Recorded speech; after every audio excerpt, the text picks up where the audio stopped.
Good morning, everyone. I do apologize for the tardiness of our committee meeting commencing this morning. We will move directly into the meeting.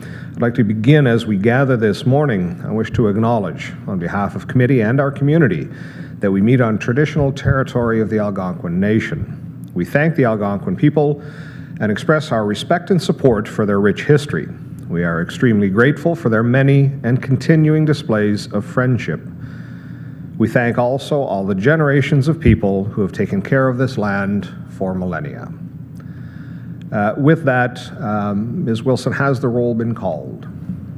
Through you, Chair, to committee, yes, roll call has been taken. Thank you so much. I would invite now disclosure of pecuniary interest, and if any, the general nature thereof, please. The chair recognizes none. The minutes of our previous meeting held August 10th, 2022 were circulated. I would seek now a motion to approve those minutes, please. Moved by Councillor Lafreniere, seconded by Councillor Grills. Any errors or omissions? Seeing none, all in favor? That is carried. Thank you.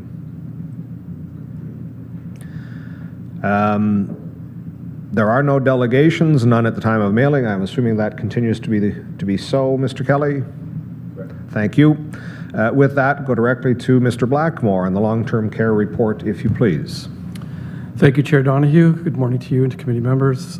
Through you to committee, the long-term care report begins on page 3 of your package. Item number 1 is the COVID-19 pandemic update, and I'm pleased to report that since my last update at Bonnechere Manor, 4 of 6 units have come off outbreak status, meaning that social visits and general visits can resume on those units. And at present, we're counting 2 COVID-positive residents that we're hoping will be cleared over the next coming days so that those other 2 units can come off as well. And Miramichi Lodge remains clear of any COVID cases for residents since August 31st.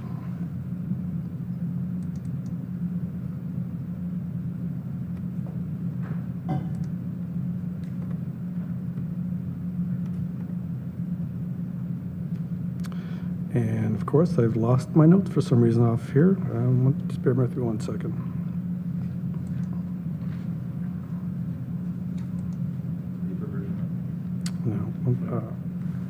That's okay, Craig. Yeah. Just 1 second, please.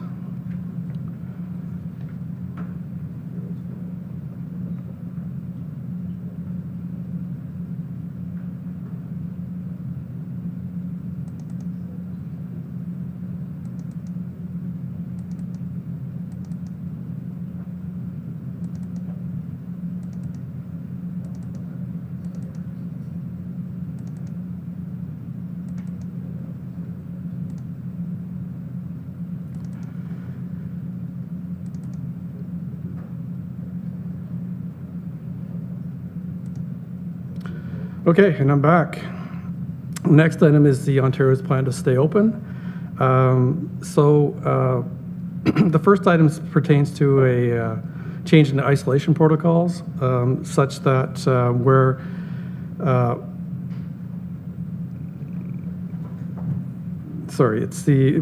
with regard to requiring our homes to maintain at least at minimum a private or a shared room for admissions. And but anyway, both homes are in a good position where that's concerned, in that we do have 6 isolation beds set aside for that purpose. The next item speaks to the occupancy funding protection that ends September 30th. So that basically is the 97% occupancy rate that both homes have to maintain in order to receive 100% of their funding. That was suspended over the course of the pandemic to allow for isolation beds, and that easement will be lifting as of September 30th, 2022. We'll be back to having to maintain or strive to achieve toward a 97% occupancy. At the same time, the ministry is also seeking that homes reduce the number of isolation beds that they currently maintain. So as I said, we both have 6 at the Manor and the Lodge, And basically, we've been put on notice that eventually that number would be expected to come down, but we continue to monitor that going into the fall to see what's going to happen with regard to the Omicron and how that will unfold in long-term care as far as infection rates. The next item relates to short stay beds, which are basically our respite beds, for which we have 2 at each home. Both were admissions to those units were suspended over the course of the pandemic, and we are awaiting a decision from the ministry with regard to when they may resume.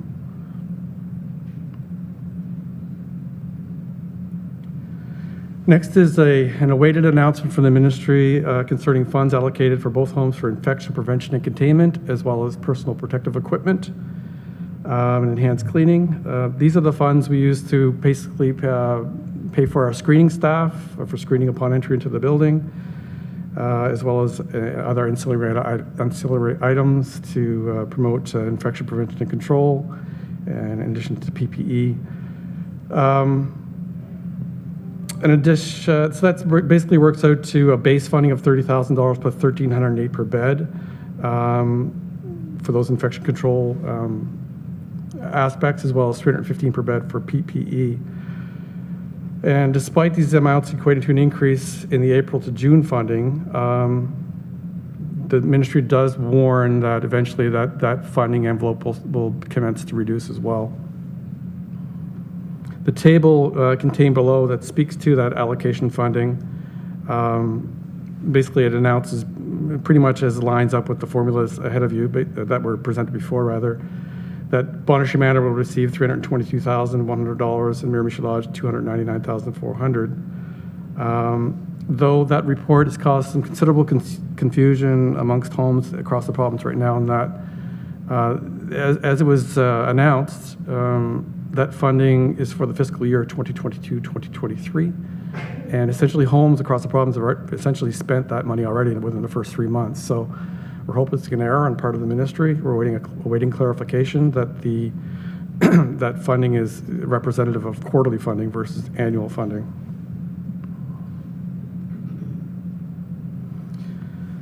The next item is an update to public health guidance as it pertains to isolation requirements. Though the general public is no longer required to adhere to a 10-day isolation period, those working in long-term care are generally required to maintain that 10-day isolation period, with the exception of a 5-day isolation period if asymptomatic and able to work in full PPE, and also work with residents that are COVID positive.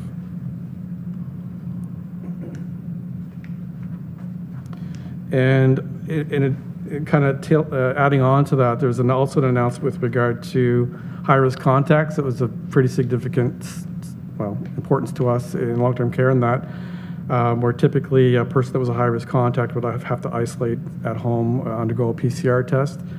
The new standards identifying that a person that's a high risk, so long as they're asymptomatic, may return to the home immediately, provided they're wearing the appropriate PPE, which for staff would be an fitted N95. And it also applies to essential caregivers, but with essential caregivers wearing a well-fitted mask. And that was a fairly significant barrier to staffing during at the height of the Omicron in the community, in that we had many staff home for extended periods. So it did play havoc with our staffing. So this new standard, it's kind of a bit of a double-edged sword, in that it's there's maybe increased risk for infection slightly, but at the same time it does it does assist with staffing numbers available. The next item speaks to vaccine preparedness. So I think most have heard the news that the bivalent COVID vaccine, Moderna Spikevax, is ready to go. We had received a notice from Renfrew County District Health just yesterday that yes, it's coming, but patience is asked, in that not quite ready for the rollout this week. Certainly the priority populations will be those that are vulnerable, over 70, in particular our long-term care residents. What do I have here? So appointments apparently can be made starting yesterday to attend clinics that start on the 19th. That's for individuals 70 and over, residents of long-term care, and others living in congregate settings that provide assisted living and health services, as well as First Nation, Inuit, and Métis individuals and their non-Indigenous household members aged 18 and over, in addition to moderately to severely immunocompromised individuals. So yeah, we're ramped up at the homes in terms of running our own vaccine clinics, what we typically do. With the support of the health unit, we do them in-house, and we're just at the point now of gathering our consent forms for distribution to residents and their substitute decision makers.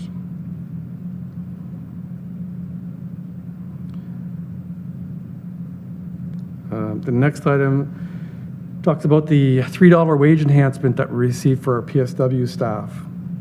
And there was a bit of, well, it wasn't quite clear with regard to how that $3 gets counted in terms of payroll. But we've since received notice from the ministry that that $3 is to be included as base salary for PSWs. So essentially what that means is an added budget pressure for the county in that there's what equates to roughly on an annualized basis approximately $250,000 combined for both homes to cover the difference in vacation entitlement and percentage, as well as benefits.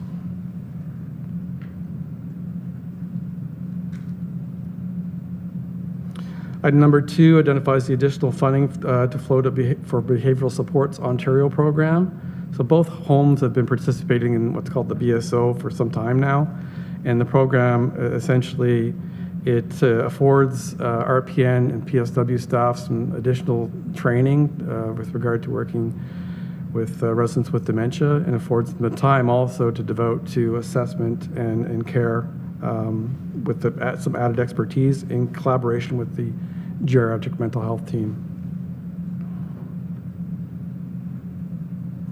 Item number 3 covers the ministry's co-payment inflationary rate for basic and preferred rooms. The increase set at 2.5% commencing October 1st, and the requisite 30-day notice has been issued to residents and powers of attorney.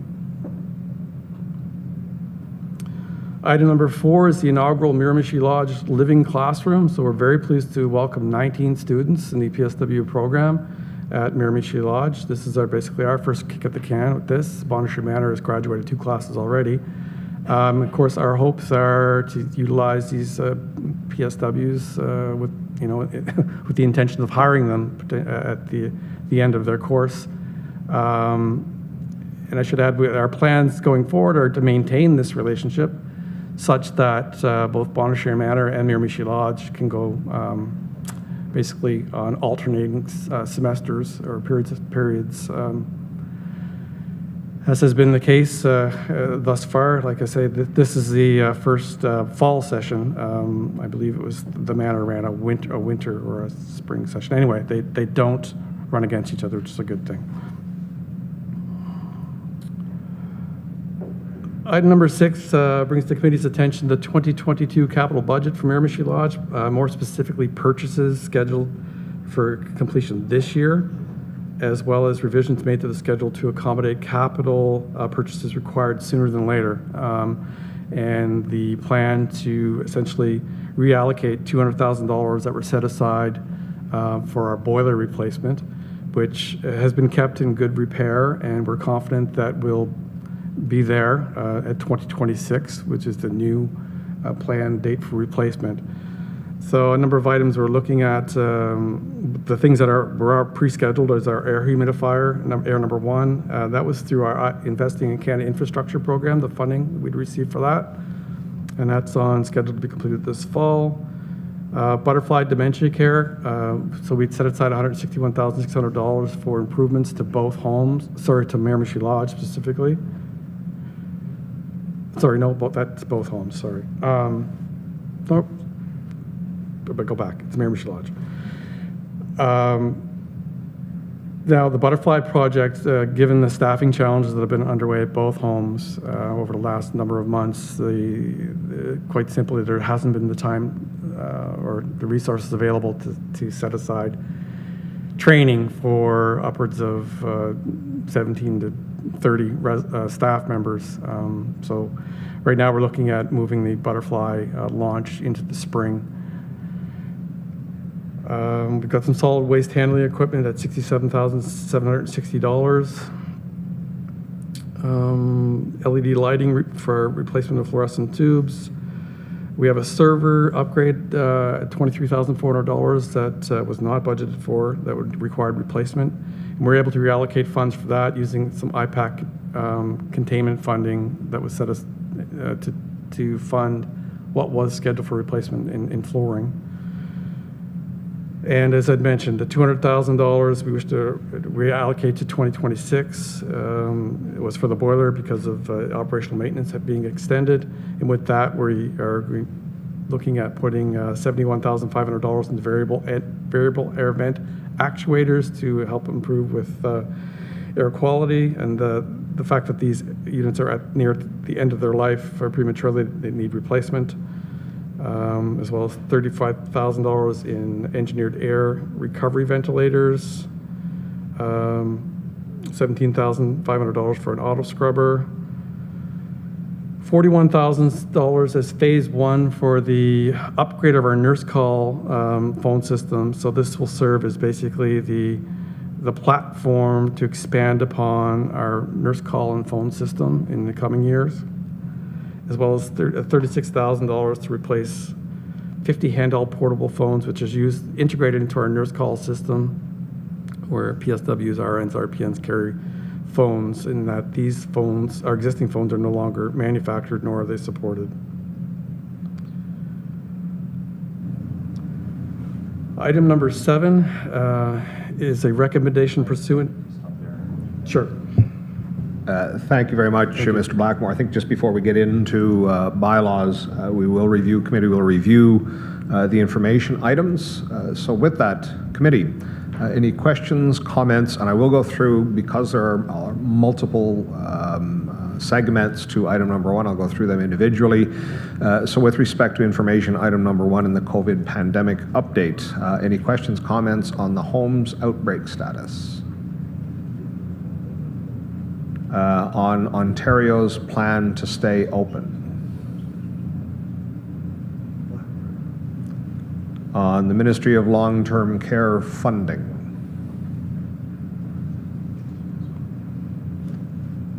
on public health guidance,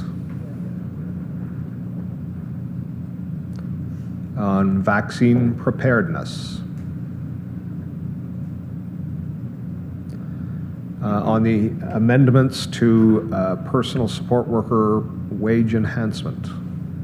Councillor Lafreniere, please.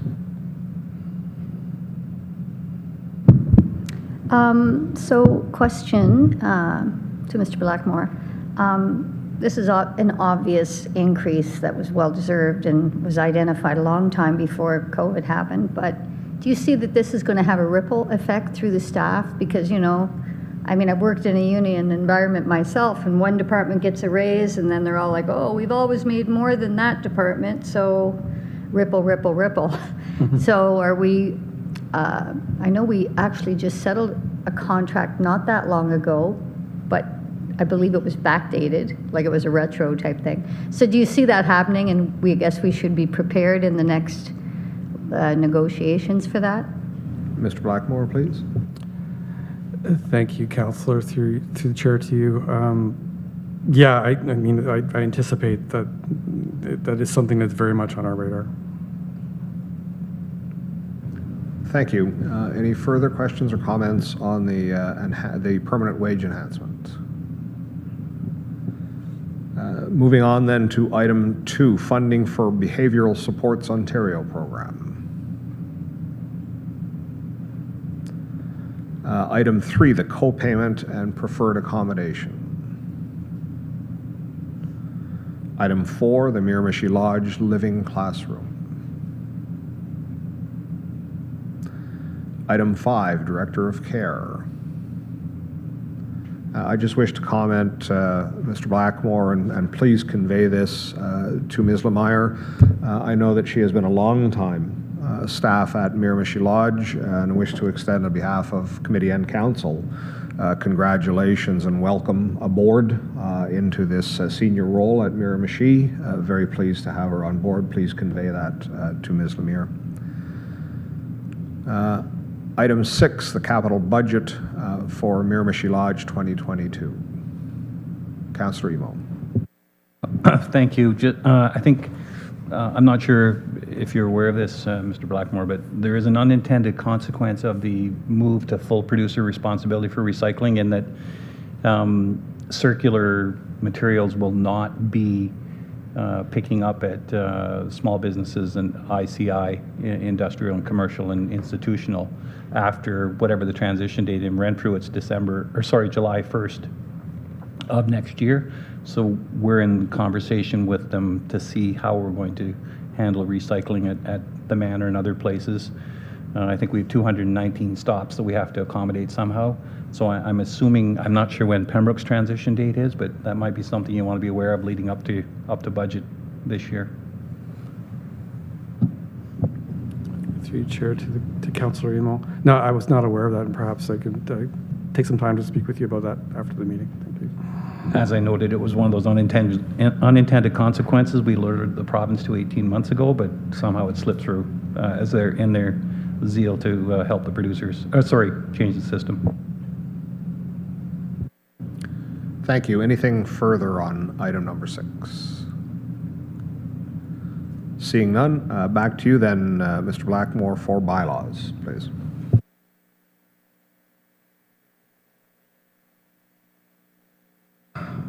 Through you, Chair, to committee, item number 7 is a recommendation pursuant to achieving compliance with the Fixing Long-Term Care Act as it pertains to mandatory police record checks and required declarations for Board of Management members.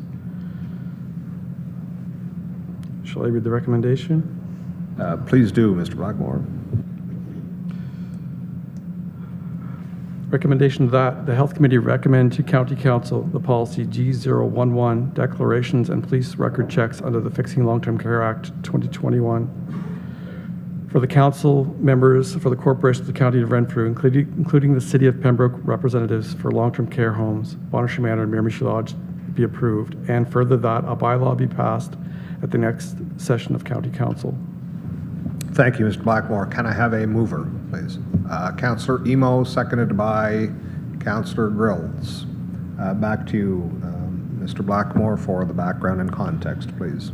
Thank you, Chair Donahue. Through you to committee. Committee will recall that the Fixing Long-Term Care Act 2021 came into force April 11, 2022, which repeals and replaces the existing Long-Term Care Homes Act 2007 and revokes Ontario Regulation 7910. Further to the overview given in the April report and May report provided an overview on the new regulation that is significant to the elected within Article 256 pertaining to screening measure requirements. 256.1, every licensee of a long-term care home shall ensure that screening measures are conducted before permitting any person to be a member of the licensee's board of directors, its board of management or committee of management or other governing structure. 2, the screening measures shall include police record checks. 3, the police record check must be A, conducted by a police record check provider within the meaning of the Police Record Checks Reform Act 2015, and B, subject to subsection 4, conducted within 6 months before the person becomes a member of the licensee's board of directors, its board of management or committee of management or other governing structure. 4, where a person will become a member of the licensee board of directors, its board of management or committee of management or other governing structure as a result of their election under the Municipal Elections Act 1996. The person must provide a police record check in accordance with this section that was conducted no earlier than 6 months prior to the date of their term of office begins, and no later than 1 month after their term of office begins. This section of the Act comes into force for councillors elected or re-elected November 2022. The Fixing Long-Term Care Act prohibits any members that have been found guilty of prescribed offenses or prescribed acts of professional misconduct to sit on the board. In the County of Renfrew, all of County Council manages the County of Renfrew Long-Term Care Homes, Bonnechere Manor, and Miramichi Lodge through the Health Committee. There are no restrictions under the Municipal Elections Act that prevent a member of council from running or being elected with a criminal record or professional misconduct findings. It would be beneficial to council, staff, and members of the public to understand the application of the FLTCA to council management of the County of Renfrew long-term care homes for both this and future council terms. The policy was developed to provide clarity for council, staff, and members of the public. The attached policy is adapted from Lanark County, is for committee's review. Staff obtain legal advice related to the application of the declaration requirements to council meetings. The policy does not establish any new requirements or regulations other than what is already required in the FLTCA. The policy was developed only to provide clarity to staff, committee, and council on the application of the FLTCA declarations. The policy includes the date of effect of policy as November 1, 2022. Scope of policy, it will apply to all elected members, re-elected and newly elected members. Requirements for the chief administrative officer / clerk to maintain records in a confidential manner, subject to any disclosure obligations required by law. Requirements for council members to recuse themselves from meetings if they have provided a declaration under FLTCA in which they disclose a finding of guilt or a prescribed act or offense. Information related to the application of the declarations. Staff are recommending that the committee adopt G011 declarations and police record checks under the Fixing Long-Term Care Act 2021. Policy attached is Long-Term Care 2. And please note that if committee council decides not to adopt the policy, the Fixing Long-Term Care Act would still apply to council proceedings that are related to management of the County of Renfrew long-term care homes, Bonnershire Manor, and the Miramichi Lodge.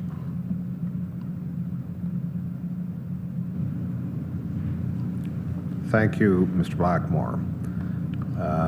With that, very extensive, appreciate the very extensive context that was provided. I know that this has come forward to committee at a prior council meeting. Committee directed that the warden send correspondence expressing our concern with this requirement, in that the basis essentially was that as the Board of Management, council is not required to be physically present on the premises of long-term care, that it is simply a board of oversight.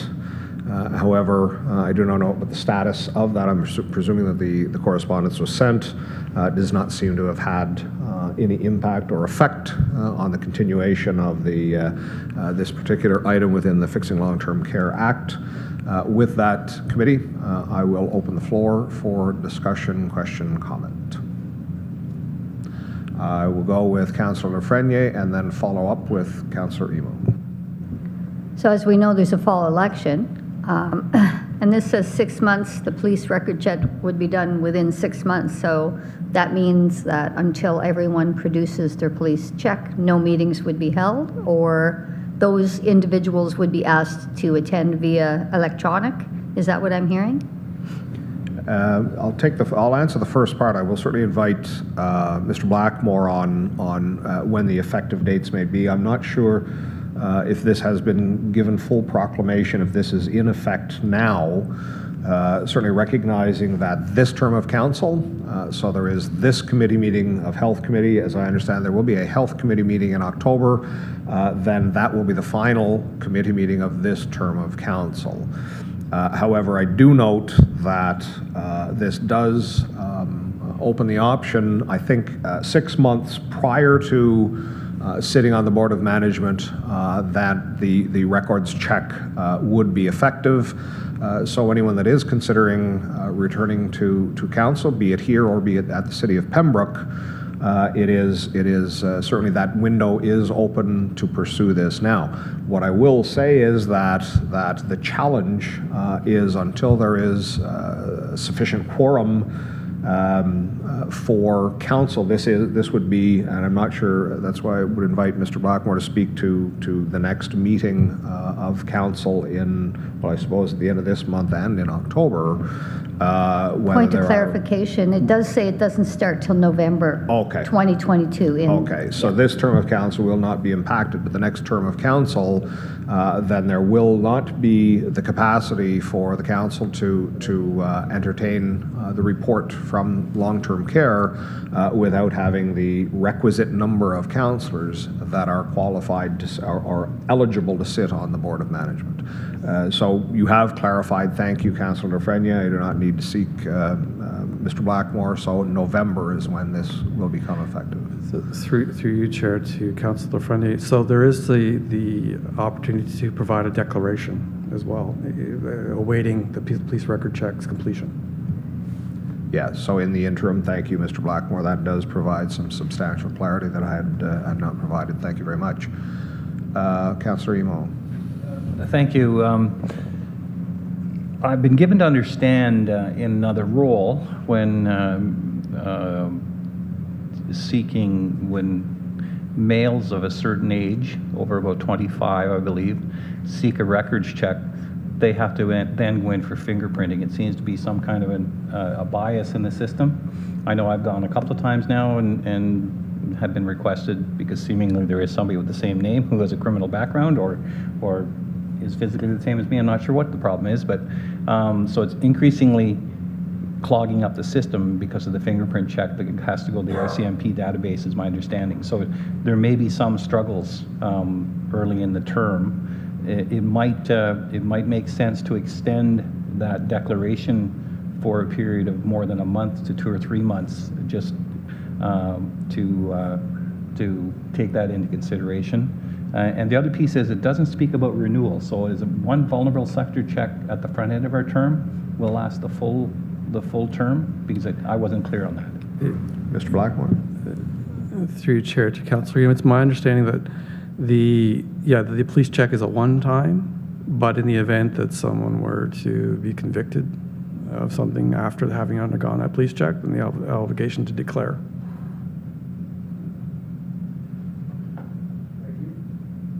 Thank you, Mr. Blackmore. Any further? Councillor Emo, follow-up. And again, I made this comment earlier, I think last month, or whenever they showed up the first time. When I read the regulation, I missed the part about Cabinet having to do this. And in having perused some of their resumes, there are gaps, and there are some suggestion when you Google their names that they've had difficulties with the law. So I'm very disappointed they didn't show leadership, but again, that's a comment for another day. Or this day. We'll get it started on this day. You can repeat it on another day as well.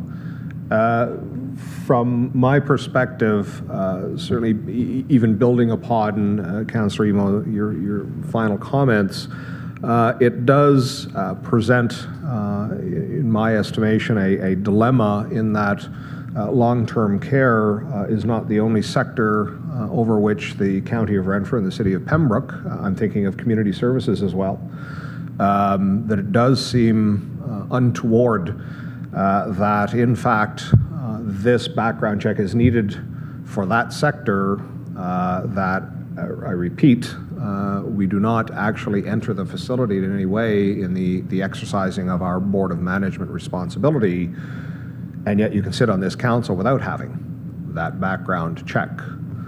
So essentially there is not concern that a person that would not pass, if you will, or that might actually be having been subject to sanction would be ineligible, but it's quite reasonable for them to sit on council generally. I think that is an appalling projection for this. It is either it is required for the exercise of our duties completely, or it's not required for the exercise of our duties. And there certainly is perhaps a philosophical discussion on what the intentions of the voters are.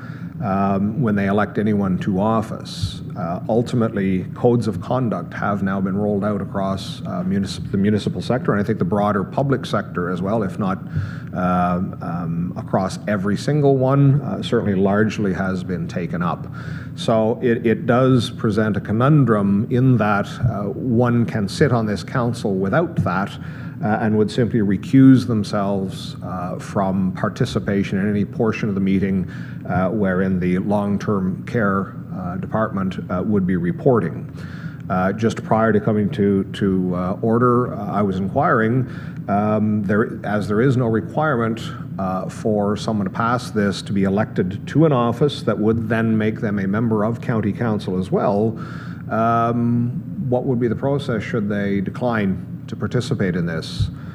Do they simply recuse themselves as well, simply because they've declined to take this? It is not something that is required to swear the oath of holding the office of county councillor, so that there are some unintended consequences that seem ill-considered in this. Having said all of those things, these have been brought to the attention of the Ministry of Health and the Premier's office, and seem to have yielded no backing up from this. So this is what is in front of us, though once again I think that it demonstrates that perhaps the left and right hands aren't thoroughly communicating. In any event, anything further on item 7, bylaws? Mr. Kelly, please. Thank you, Chair. Through you. So Councillor Lafreniere's points are not lost on us, that we have an election this October. It requires 6 months notice, or a period of 6 months, and then the 1 month and all these other things to get a police check. What does that do to this committee, and what does that do to decisions of council if they, as they pertain to issues at the long-term care homes? So we are monitoring that. Does that mean we don't have a health committee or a portion of long-term care committee of the health committee until May? It doesn't seem reasonable to us to have that occur. So we're watching how this will roll out, and obviously conversing on a regular basis to our other communities and our colleagues across the province on how they're rolling this out. The policy that Mr. Blackmore is able to ascertain from Lanark County is one of the first policies actually in Ontario. So we're all behind obviously behind the legislation that I believe was sworn in at the end of August. So we're just trying to work through that, and the province often does this. They present a solution, and then we have to fix it. So thank you, Chair. Yes. Thank you, Mr. Kelly. And just before I go to Councillor Lafreniere, I think perhaps I thought maybe that was where you were going when you were making reference to continuing the communication with our colleagues. I'm thinking that, and I will leave it to your judgment whether this needs to be a direction, but I think whether it be through staff, whether it be through the warden, it might be, I think, in our interest to correspond with each of the lower tiers and the city of Pembroke, making known to them that they should pass on to anyone that is vying or contesting a seat that would make them a county councillor, to apprise them that this will be a requirement. I think that might at least make it known to them that it is not a surprise upon the day they would show up here in November to be sworn into county council. If you are satisfied just with that as a notion, then we will dispense with direction. Councillor Lafreniere. Yes, that's exactly what I was going to say. I know the City of Pembroke has a striking committee that is appointed early in the term, and that information would be beneficial when they're appointing people to the boards to make it known to the new elected individuals. Okay, that's great. Thank you. Well, and thank you for the clarification. Of course, from the City of Pembroke, it is uncertain until post-election of who will be a member of. Well, and I'm not sure how this would exercise, as the City of Pembroke doesn't sit on council, it sits on Health Committee, and the Health Committee unto itself is not the Board of Management, County Council is. Perhaps, once again, we find ourselves in a conundrum, an enigma wrapped in a riddle. Mr. Kelly, if you wish to comment. Thank you, Chair. So I'll be the Batman to your Riddler. How's that? the actual wording in the Act is no licensee shall permit any person who has been convicted of an offense, well, I think Mike's already said that, to be a member of the licensee's board of directors, its board of management, or committee of management, or other governing structure. The County of Renfrew is the governing structure, or is the board of management.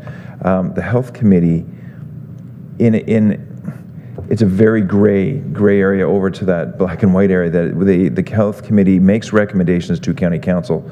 So there is an extension to that argument that this committee is also a part of that governing structure, and that's the word, the governing structure, that I've interpreted it as.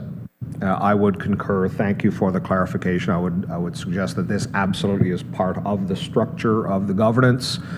So likewise, as Councillor Lafreniere has identified, the distinction with the City of Pembroke is they will not know.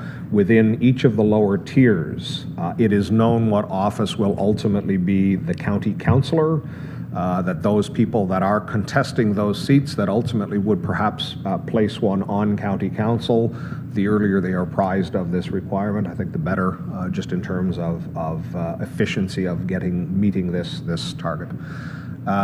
Anything further? Then I will call the vote. All in favor? That is carried. Thank you. With that, I would now seek a resolution to accept the long-term care report, please. Councillor Lafreniere. Move that, or I'll second that. Councillor Murphy, thank you. Once again, committee, any further and final comment? Seeing none, all in favor? That is carried. Thank you. With that, welcome, Warden. With that, I think we've moved fairly expeditiously. We'll go directly into the Emergency Services Report. Chief Nolan, please, the floor is yours. Great, thank you, Mr. Chair, and through you to members of committee related to today's Emergency Services Report. Item number 1 speaks to a paper that was co-authored by our own Commander Amber Hultink, entitled Palliative Paramedicine, Comparing Clinical Practice Through Guideline, Quality Appraisal, and Qualitative Content Analysis. Sounds very fancy, but I'd encourage you to have a read of the paper. I think they've done an exceptional job of moving something forward that is long been near and dear to our hearts in terms of keeping people where they want to be at a time in life that's very challenging for them and their caregivers. And Amber and her team have done an exceptional job of moving palliative care forward to the point where, as you recall with the minister's announcements regarding models of care, palliative care was actually the lead model of care in Ontario. And you may also recall that Amber was seconded to the Canadian Foundation for Health Improvement for a year to advance that, not only in Ontario but across Canada. So big kudos to her and her team for the publication of this sentinel work. Item number 2, Mr. Chair, is related to the bivalent vaccine. I think Mr. Blackmore covered it off very well, but just know that we are continuing to work with our CDHU in both our clinical assessment centers and in our involvement in the vaccination of our public. You can see, of course, that on September 19th, the availability through the assessment centers, which of course is staffed by your own community paramedics and paramedics, will be available for 70 plus immunocompromised and Indigenous Métis groups. So we don't have a schedule yet for other cohorts, but the intention here is that this is a new and improved vaccine that should give us better coverage as we move into the fall months. Item number 3 is related to the provincial models of care strategy. And as quoted from the ministry's release, you can see that 3 of the 4 quotes that came out of the province, certainly the one is in around models of care, so much like the palliative care model of care. The goal is for paramedics to do what in many respects we've been doing for some time, which is to treat people at home, to give them good choices and allow them to be able to stay home and seek alternate type of care. So this is where I think VTAC represents a significant opportunity as a referral source by community paramedics and paramedics so that there can be appropriate follow-up with a primary care physician or allied health. And we've been doing this for some time with VTAC, and it's been extraordinary in terms of the care that the physicians have been able to provide, and as well follow up with community paramedics.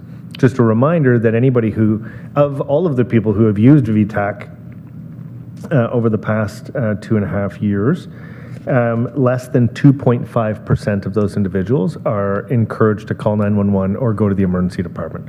So that represents a significant avoidance of 911 and the ER, which was the original intent of VTAC. So if there's any one number to remember, apart from the fact that almost 30% of our population doesn't have a primary care provider and that we've served over 60,000 people since the beginning of VTAC, the other number to remember is that less than 2.5% of the people that call VTAC are encouraged to go to the emergency department or call 911 because they're having a medical emergency or the level of care cannot be reconciled using VTAC alone. These are critical pieces as we move forward with our models of care strategy. So Matthew Grenier, Deputy Chief at the back of the room, is doing the heavy lifting with the ministry now in terms of institutionalizing this practice as one of the new models of care for Ontario, which will position VTAC as a best practice in care options for referral by paramedics from the home. And these are, of course, from calls that originate from 911. So we also know that our public is well aware of what VTAC is and what it represents, and I think that that's critically important to have the confidence as well in terms of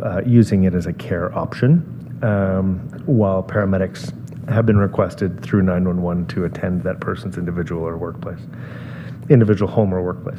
When we look at ambulance offload, we have seen a significant increase in terms of our wait time. So this is how long it takes us to transfer care from paramedics to a hospital. We are now in some cases into the hours of waiting.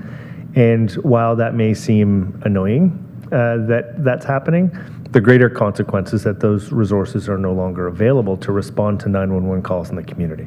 So you can imagine paramedics tied up in the emergency department, caring for someone in a hospital, and not having an ambulance or paramedics available to respond to the next emergency in the community where that individual has no care being provided at that time. So this is the net consequence and something that's very, very challenging and concerning, and that's why programs such as VTAC, palliative care, some of the mental health programs, and other models of care that we believe strongly in. So as a reminder for committee, I sit at the Medical Advisory Committee as the paramedic chief representative for Ontario, along with Chief Greg Sage, and I'll be in Toronto tomorrow at those meetings, continuing to push for VTAC and alternate models of care so that people can make the right choice to be able to stay home safely and not simply go to the hospital because somebody happened to call 911 on the front end. And then lastly, it's nice to see that the province is continuing to fund community paramedicine and that it's tied to the freeing up of hospital beds because, of course, many of the issues within the health system are flow issues, and we believe that the best place to deal with flow is at the beginning and not try and create other solutions downstream in terms of capacity when we know that there are flow issues upstream, meaning let's keep you at home, let's keep you safe, let's give you options such as VTAC, give paramedic options to be able to refer to VTAC, and keep you from ending up in the hospital in the first place.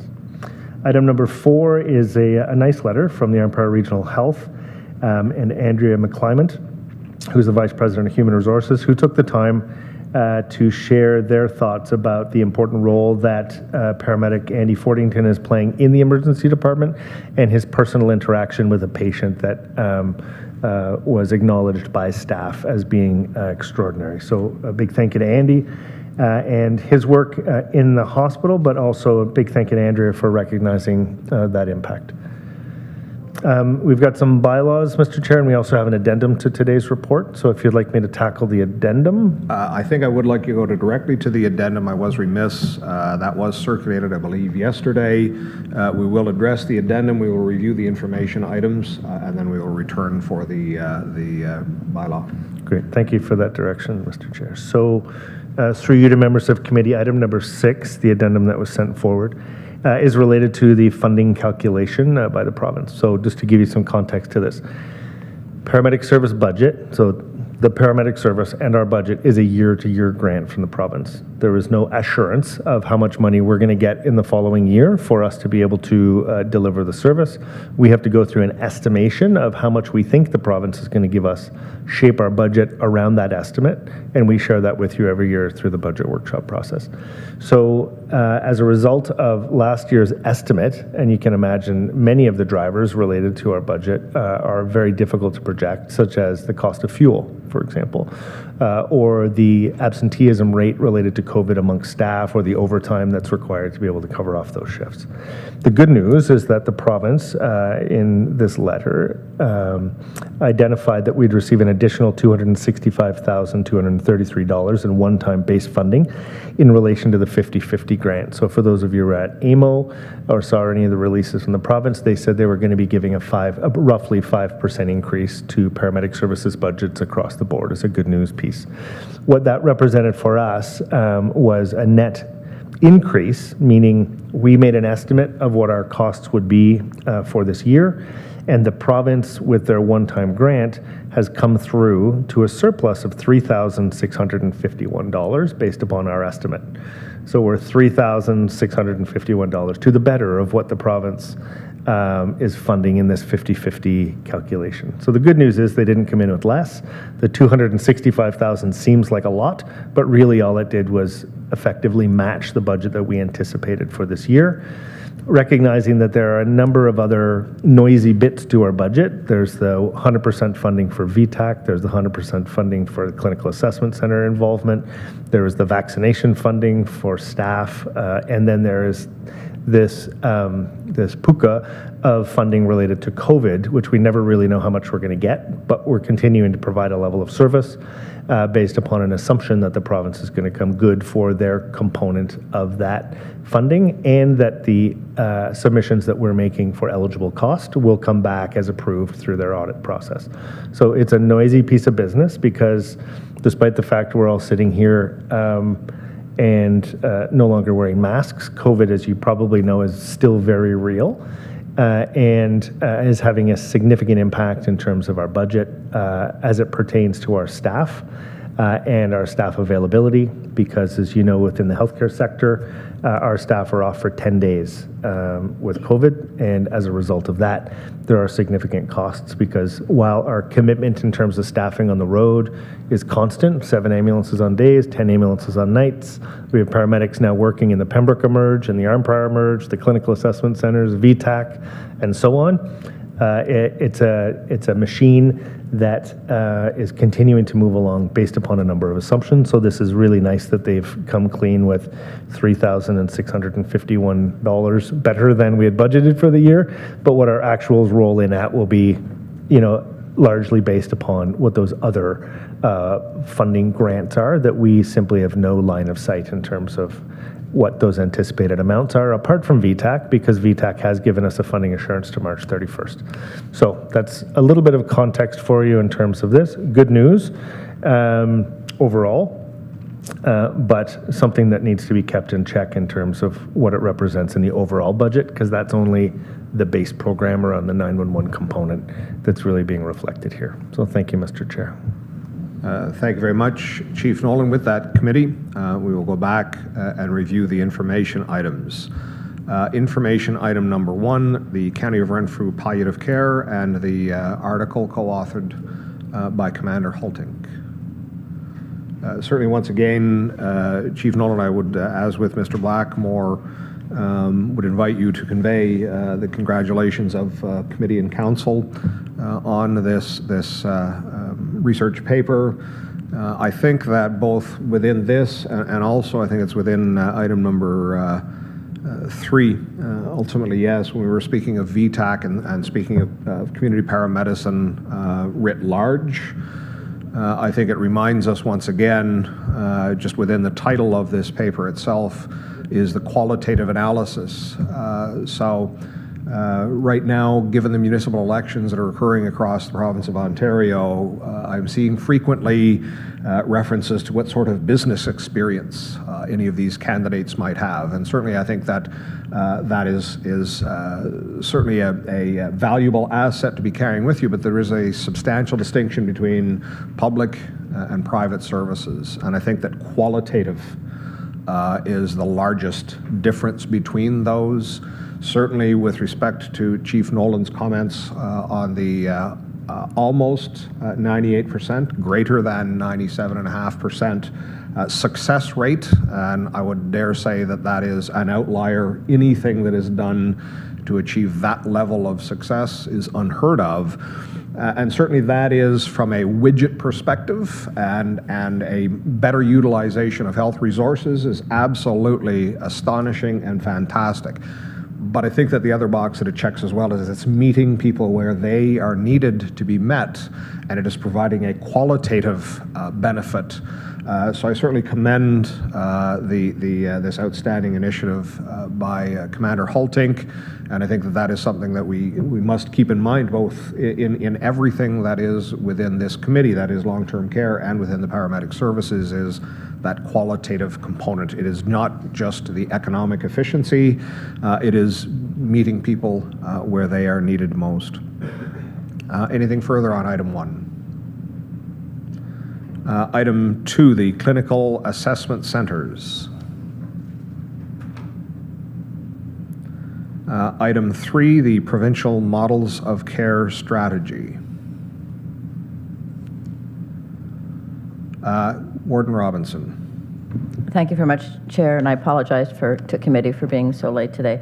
I do think, however, that Chief Nolan has finally surpassed me on saying RCVTAC in one meeting.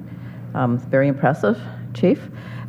Looking forward to hearing back after you're in Toronto. Again, we had, I think, a very good meeting with the Minister of Health at AMO, and really looking forward to seeing what transpires when you're in Toronto. If you had time or space in the suitcase, I'd be willing to go as well.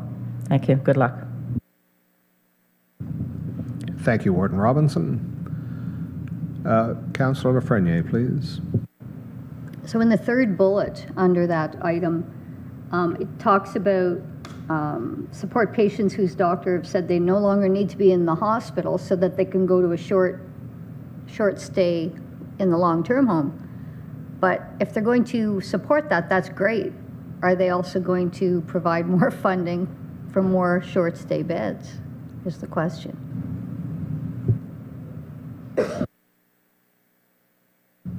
Through Chair to Councillor Lafreniere, our designated number of beds is basically, it's already set, and the short stay beds are, they're 90 days max, so they re-rotate when they come back, which that's not the case at the moment. So I guess what I'm saying is, as good news as this is, they're taking care of one problem, but are they going to make sure that the supports are there, for more people leaving the hospital earlier and needing a home to stay in? So I guess that's my question, is as good as it looks, they're not saying they're also going to support the long-term care homes in having more of these beds for people until they get their preferred location. I'm going to take a first stab, and then I would invite perhaps the tandem team of Mike and Mike to enhance.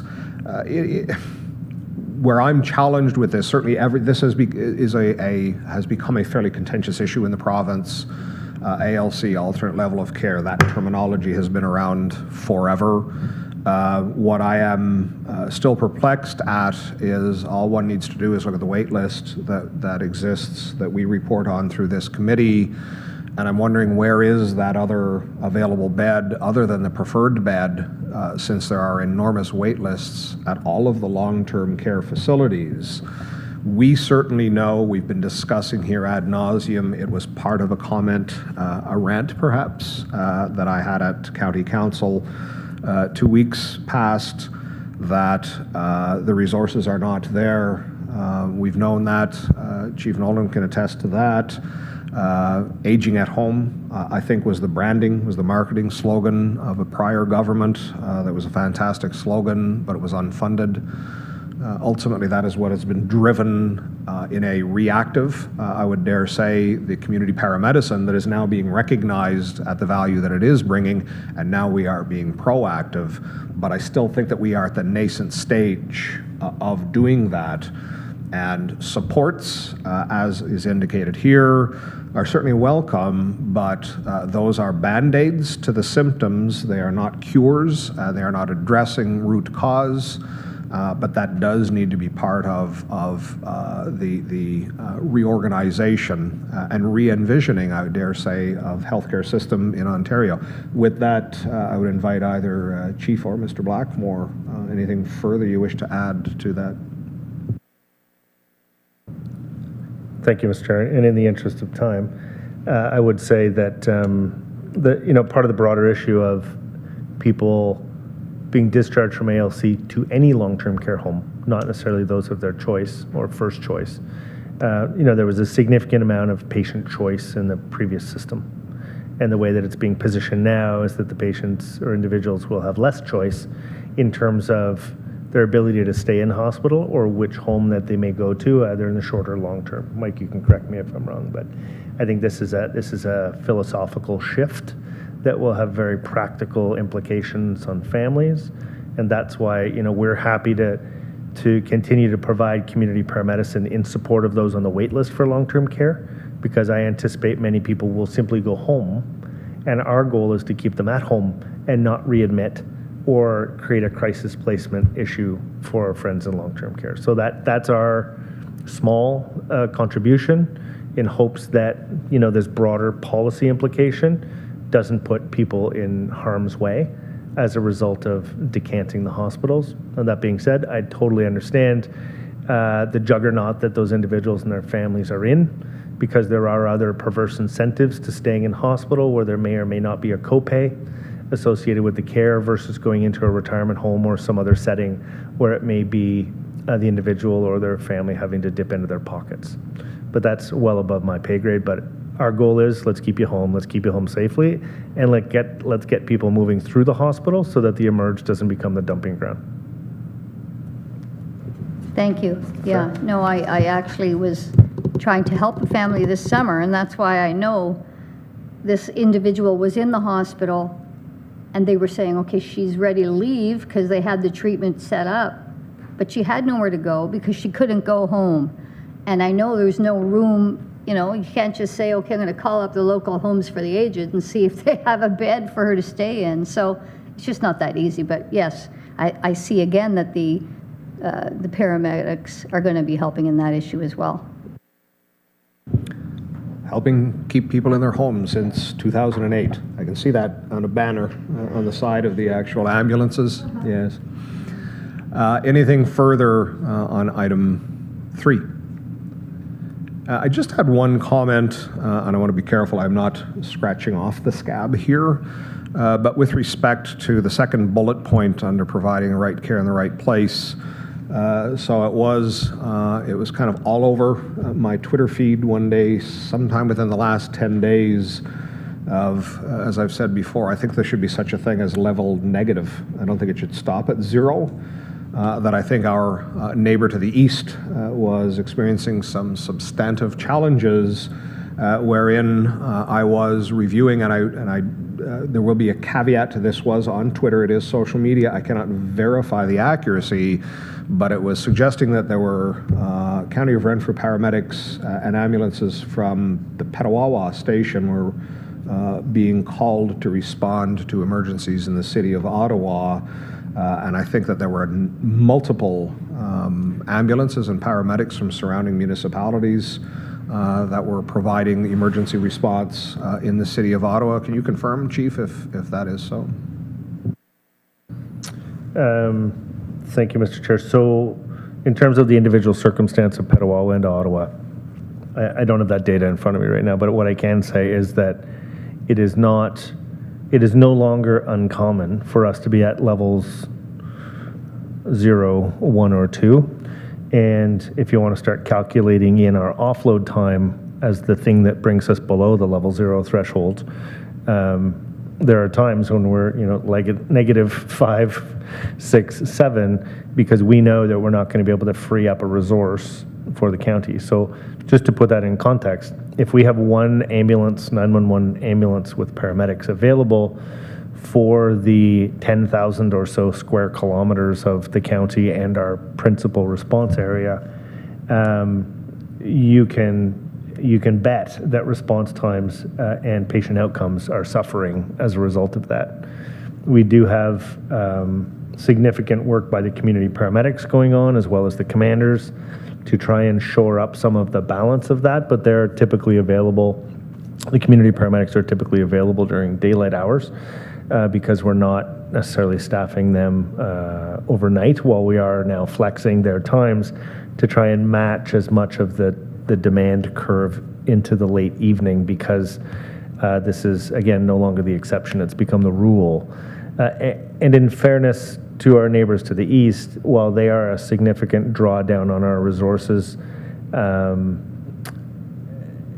we certainly have our own challenges bubbling up within our hospital partners, and they have their own challenges in terms of being able to transfer care in a timely way. So, I'll remind you that we have paramedics now working in both the Arnprior and the Pembroke Emerge to try and help with flow and meet both the patient's needs, but also our availability to the community as well. So does it surprise me that Petawawa or Eganville or Pembroke or these other areas are called to respond into Ottawa at any given time? That doesn't surprise me in any way. The unfortunate part of the rules of the province are that they are the closest available unit in that moment, geographically across Eastern Ontario. Will they get to Ottawa to complete that call? The likelihood is no, they will not. They will go lights and sirens. They will no longer be available for calls in Renfrew County for as long as they're attached to that emergency call in Ottawa or Lanark or wherever else. And then they will most likely be canceled and then sent back to station or end up being used within our own deployment. So for example, if Petawawa was called and they're canceled around Cobden, we may keep them around Cobden because Renfrew's busy and Arnprior's busy. And the only reason that Petawawa would be called to go into Ottawa is because Arnprior, Renfrew, Eganville, and Pembroke were busy at that time too. So that means that we're already in a tough spot if we're going that far up the valley. It also means that Almont, Carleton Place, Perth, Smiths Falls, Kempville, Prescott Russell weren't available either. So you can imagine that larger view of what's going on at any given time. Yeah, I do thank you for that, and I do certainly know that this discussion began when the province no longer was requiring a reconciliation. But I think that certainly based on the seamless principle, it is of course the local, the most available resource that would respond to an emergency. But I expect that to happen within a range, and if that range is substantially changing, then I think perhaps the deployment models are something that have to be looked at if we're being challenged to provide a level of service that is required and deserved in our community.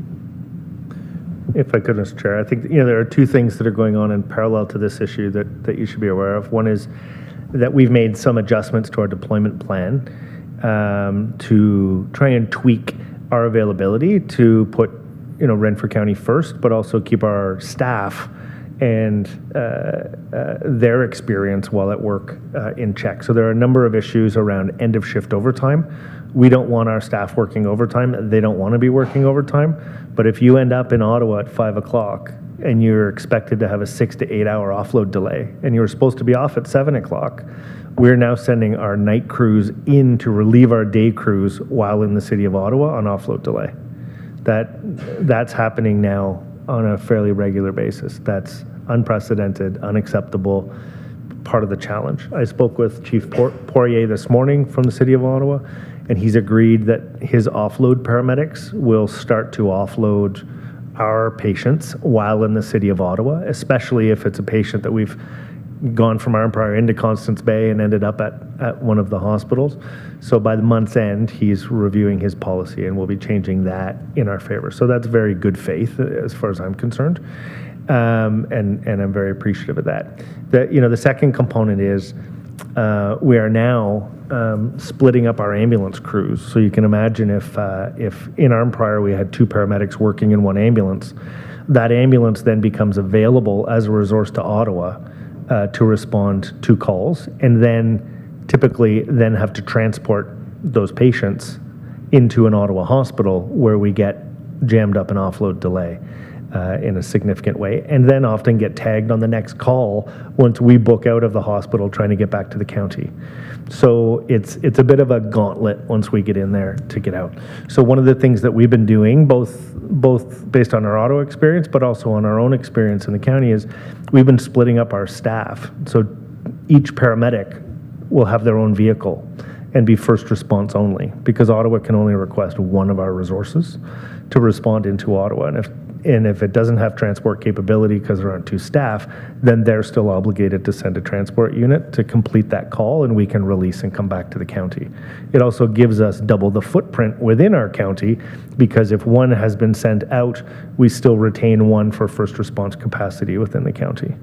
So we are doing these things in an experimental way to see what the net impact is on our ability to serve our community, and in fact all Ontarians, in a new way, because by putting 2 paramedics in an ambulance and effectively, until the models of care come through, obligating then a transport to then be stuck in offload delay reliably, that's not helping anybody. So we're looking at the way that we're configuring that really important 911 response, because we know that not everybody needs to go to the hospital. In fact, it's the minority of patients need to go to the hospital in an urgent way. And the clinical role of the paramedics now can, in many respects, either deprioritize or fix the problem for now and find alternate means, and this is what the model of care is intended to address, but also rely upon our neighbors who are asking for our help to then provide the transport, and then they can deal with the offload delay issues within their own hospitals, or they have other means, such as the offload delay paramedics that I spoke to be able to decant some of those pressures for themselves. But we need to get it at source, and that's why we're splitting crews on a regular basis now. Thank you, Chief Nolan. Anything further on item 3? Item 4, the feedback and thanks from Arn Prior Health. Once again, I think that this is echoing your comments as well on this last question, Chief, which is deploying a different model in order to respond to the pressures that we are feeling in our community. So very pleased at that. With that, I'll go to the addendum, which is item 6. We'll jump over item 5, the Ministry of Health agreement. Councillor Emo. Thank you. Just going back to the last 2 issues, I really think if we have time in the next little while, we need to educate about what our paramedic service is doing. With the offload programs at both hospitals, with the palliative care, with the issues assisting Ottawa, I think it's advanced much more in the last 2 years than it had probably in the previous 12 years, and much more than the previous 40 years. And so I think maybe it might be time for us to try and quantify this and get it in a, to use an old-fashioned term, a book, so that we fully understand it when it comes time for budget, but also we fully understand it when it comes time to educate the government, because as we know, despite their many promises of not wanting to tinker with paramedicine and paramedics, they may do something in the spring as the budget rolls out. So, as we have time, it might be time now for us to quantify what it is, what it does. I think with the research that's being generated, I think that's we've got a great series of appendices to add to it. Thank you. Thank you, Councillor Emo. I think that is a very sound notion, and I think that is something that should be pursued. Warden Robinson, please. Thank you very much, Chair. And I was contemplating saying something, decided not to, and then I heard Councillor Emo, so I mean, why not, right? I think what's happened and what I see happening over the last couple of years is whatever ails our healthcare system, it's the community paramedics that have come in and assisted in many, many ways. So obviously, VTAC is one of those ways, the offload delays.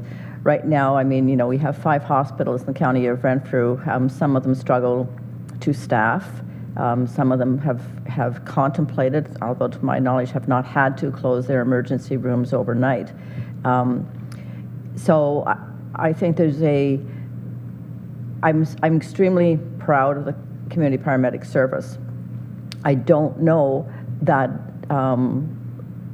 unless there's acknowledgement that they play a much greater role in the entire healthcare system, we can't just start taking away from what they do provide already as a part based in a community setting, I would say. So I can see a day when they start asking if community paramedics can start staffing the ERs of our hospitals in the evening and the overnight shift and all of that, which they may be thrilled to do, but it comes with a cost, and not just a financial cost, but a cost to staffing and trying to find those staff. But you know, I think that, and I certainly recognize that the Minister of Health right now thinks highly of the community paramedic program, and that is certainly to our advantage moving forward. I don't know if the chiefs across Ontario are looking for more work, but certainly there's an opportunity here within that system to make life better for people, in particular the ones in rural areas where there's small hospitals are definitely struggling. Thank you for that, Ward Robinson. I think that I would invite Chief Nolan to confirm or correct if wrong, but the County of Renfrew Paramedic Services has been reimagining it.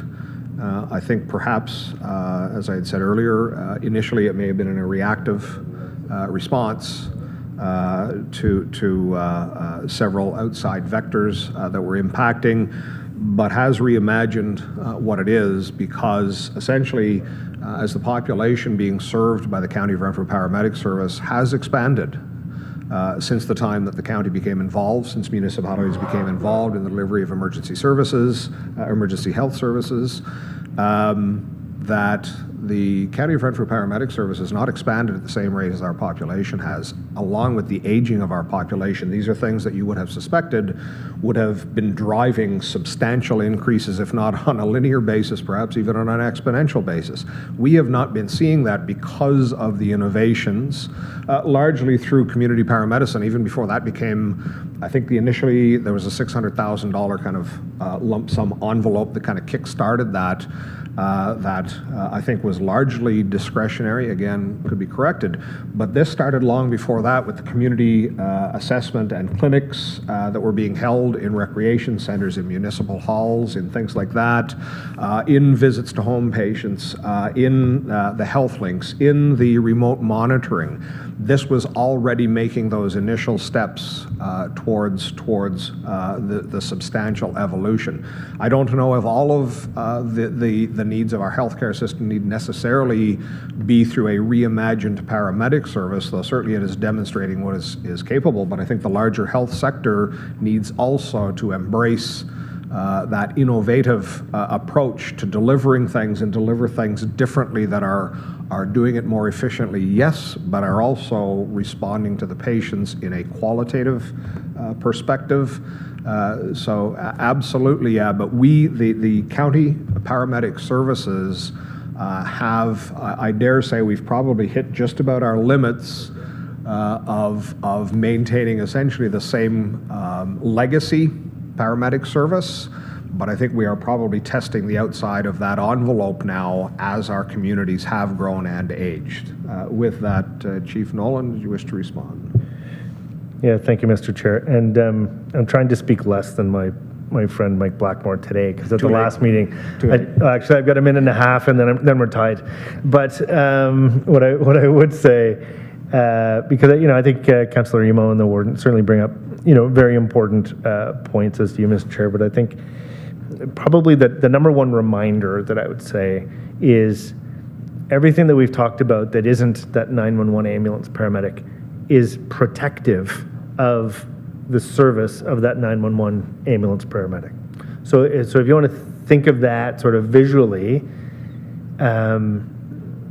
we've attempted not to be the Band-Aids of the healthcare system, but more so the sutures of the healthcare system, because we're trying to pull together these gaps, right? And we're trying to pull them together in a way that they stay closed, because we know that those gaps represent people who are likely to not have a primary care physician, have complex chronic disease, are often elderly, and are struggling on a day-to-day basis to be able to live and maintain a quality of life. So when you think about all of that constellation of activity around that, Renfrew County, and it, go back to the early 2000s when I first said this, Renfrew County is a little older than the average population, is a little more socioeconomically challenged, has health literacy issues in terms of access to care and when people access care. I can quote Councillor Emo, or I can just play the tape for you. He was very eloquent in speaking to many of those issues. But when we think about those constellation, there is no there is no reason that any one of those issues can't be directly tied back to the questions that I always ask my staff when they come forward with a good idea. And that is, how is it going to protect our 911 resources for those patients who have a critical medical emergency, and make sure that those resources are available to respond to that individual? How can we provide a preventative lens to be able to support those people who are most likely? So go back to your most basic CPR training. We know that there are modifiable risk factors and non-modifiable risk factors in health prevention. The people who have modifiable risk factors, so the things that we have something to contribute to their life experience to prevent them from calling 911 or going to the emergency department or dying, are the people that we design and deliver programs for to protect our most important resource of the 911 emergency response.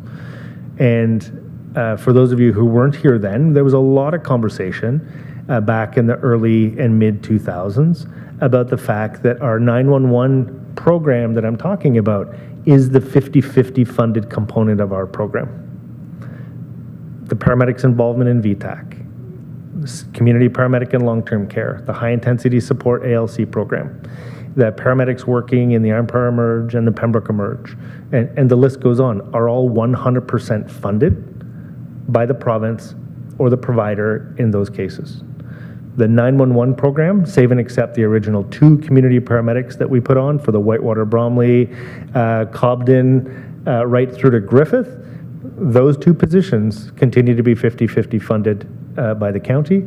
All other involvement in community paramedicine is 100% funded, with our intention to prevent people from calling 911 and prevent me from having to come back here to say I need another $1.5 million to add 911 ambulance paramedics to the equation.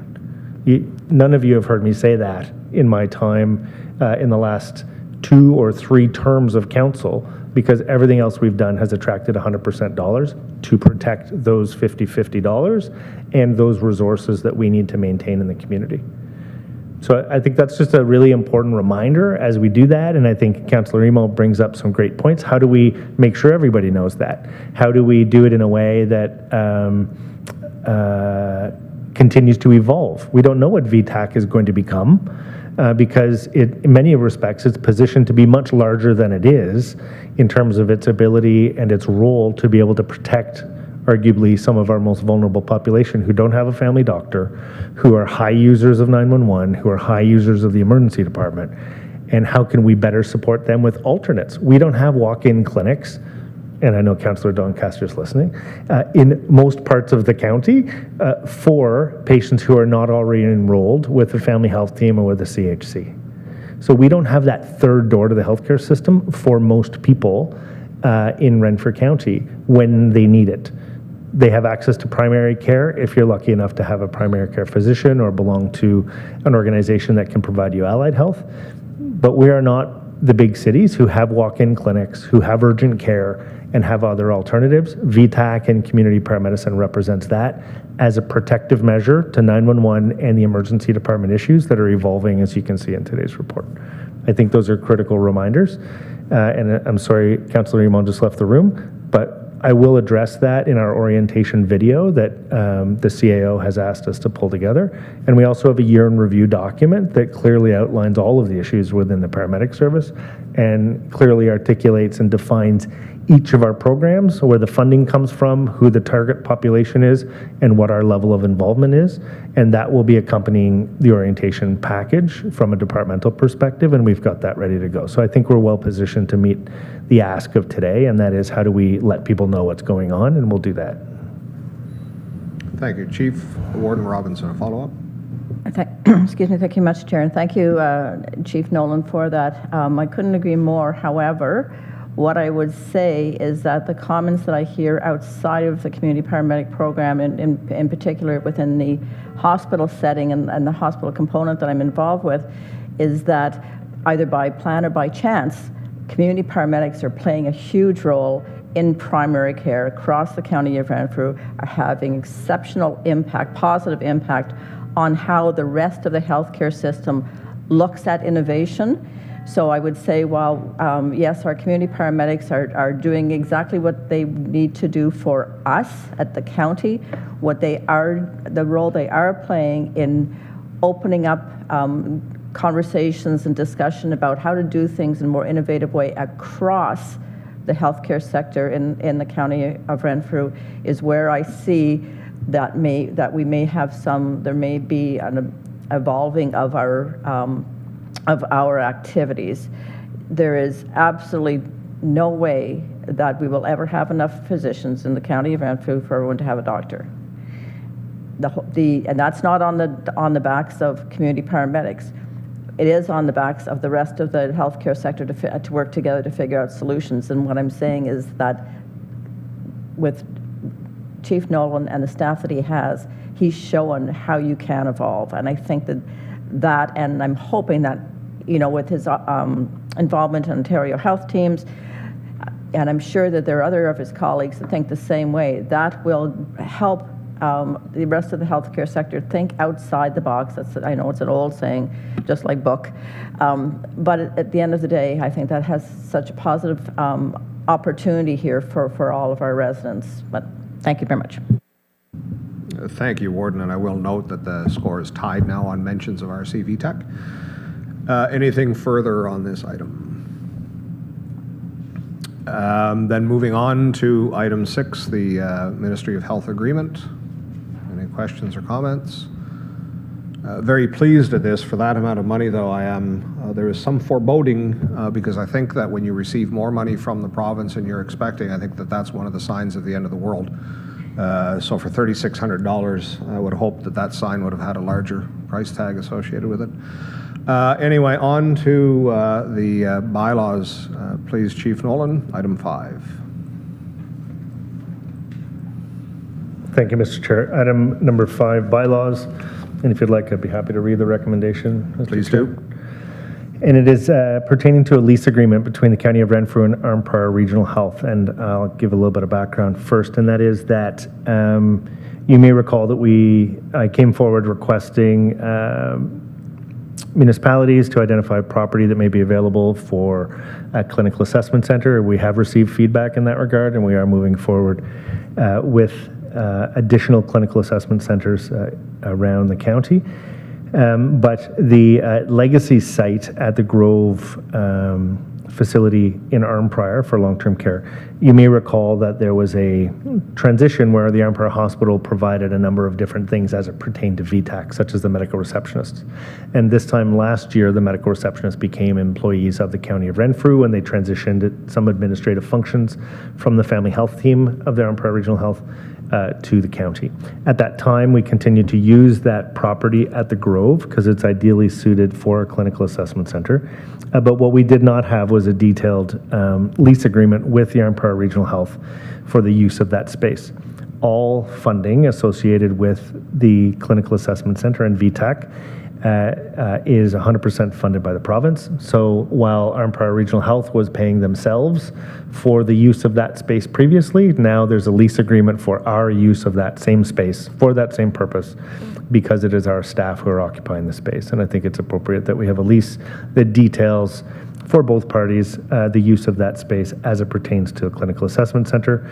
Should there not be a clinical assessment center, the lease would terminate. And should there be any funding issues, Related to this, it's clear from our perspective that the revenue associated with the offset of the $4,000 for the roughly 1,700 square feet of space is 100% funded by the province through Arm Prairie Regional Health, paid to us, back to Arm Prairie Regional Health for the use of their space for our purposes. So, Mr. Chair, I think that the recommendation now has a little more context that the Health Committee recommended County Council adopt a bylaw authorizing the warden CAO clerk to sign the lease agreement between the County of Renfrew and Arm Prairie Regional Health for ongoing tenancy of 275 Ida Street, Arm Prairie, the current location of the Renfrew County Virtual Triage and Assessment Center in that community. Thank you, Mr. Chair. Thank you. Chief Nolan, can I have a mover, please? Warden Robinson, second by Councillor Grills. Questions, comments? So if I understand or recap the history, so initially the Arm Prairie Regional Health continues to be the funding mechanism through which VTAC receives the funds. When it was the administrative agency for VTAC, this was an internal. Now that essentially the County of Renfrew is the complete delivery agent, now we are leasing it back. The funds are provided through the Arm Prairie Regional Health to the county, and then part of which is returned as the lease, correct? That is correct. Okay, thank you. Anything further? All in favor? That is carried. Thank you.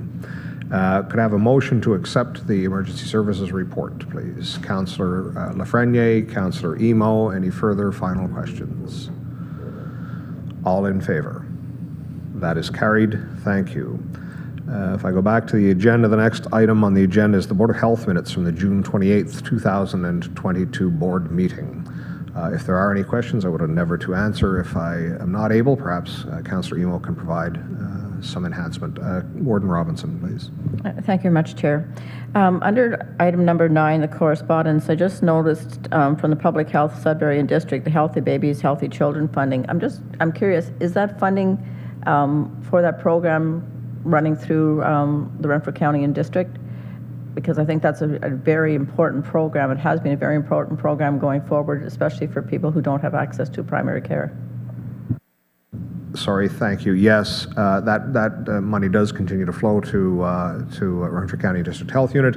It is a different funding agency. It is ultimately the Ministry of Health through the Office of Public Health that the largest part of the funding is delivered to public health in the county and district. Ministry of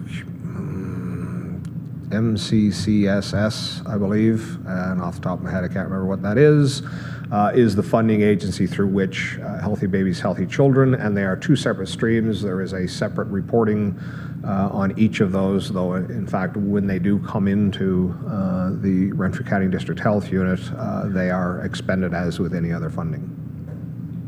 Okay, thank you. Any further questions on the minutes? I'd seek a resolution that I believe we receive the minutes. Could I have a resolution to receive the board minutes? Councillor Emo, seconded by Warden Robinson. All in favor? That is carried. Thank you. As new business, I was remiss this morning, and I do apologize for that. Certainly all of the committee staff, those who may be watching live or who may actually see this as a recording, you will note, of course, the pall that is draped around the portrait of our late Queen, Queen Elizabeth II. And I think it is incumbent upon me as the chair of this committee to recognize the passing of our monarch. And at the outset, it is the Queen is dead and long live the King. However, having said of course that, and there is a weight to that, in that the monarchy passes in a heartbeat, that we are never without. But I think, like so many others that I have seen on social media, I was unprepared for my response to the passing of the Queen. So I think that at the outset, it is condolences certainly to her family, the family of Queen Elizabeth, the House of Windsor. It is also to wish upon the late Queen that she may rest in peace. God rest her soul. and that we recognize the incoming King Charles. I think it will be some time based on the succession that we are all seeing those charts now. It will be some time, I think, before a queen will be the monarch of the Commonwealth, not just, keep in mind, England or the United Kingdom, but in fact, she is the Queen of Canada. What I think that might have struck me, and I'm uncertain at this point, but I just, over the course of the weekend, was looking up. So the first Prime Minister under Queen Elizabeth was Winston Churchill. Winston Churchill actually took up his seat in the British Parliament 1 month after the passing of Queen Victoria. I think that perhaps that might describe what has been going through my mind is that over the tumult now of almost 2 centuries, keep in mind that I think it was 1837 when Queen Victoria ascended to the throne, that in the tumult of those almost 200 years, there is that little that separates. In fact, there is a thread that continues through that. Who would be the first Prime Minister that would welcome Queen Victoria onto the throne was in fact born and came into office just 1 month after the expiry of that. And I think that there is still a connection to all of the history, and I think that it is an incredible history that we have in the Commonwealth and absolutely around the world, as she is mourned within her own country and across the Commonwealth. I think so too is she mourned across the country because of that absolute dedication to office, to public service, the grace and the dignity that she brought through that, and that she is that connection to what we might now perceive to be the distant past, though in fact in human history it is not so distant. And I think that that is what perhaps is the sentiment that affects me the most in this, is there has been that now severing of that connection all the way back all of those years. So I do lament that, and I am enormously pleased, as is everyone in this room, I'm fairly certain, to have lived entirely within the reign of Queen Elizabeth II. That is no small order. She is now the longest serving monarch. That was Queen Victoria prior to. It is now our current queen. So I think that while I certainly lament the passing of an era, of many eras, I do believe that there is, and I am surprised to hear myself saying this, I do believe that there is a place for the monarchy. And I do believe that the incoming, or that the now king, that our King Charles III, notwithstanding all of the discussion and pundits that are weighing in on, I think will be just fine, thank you.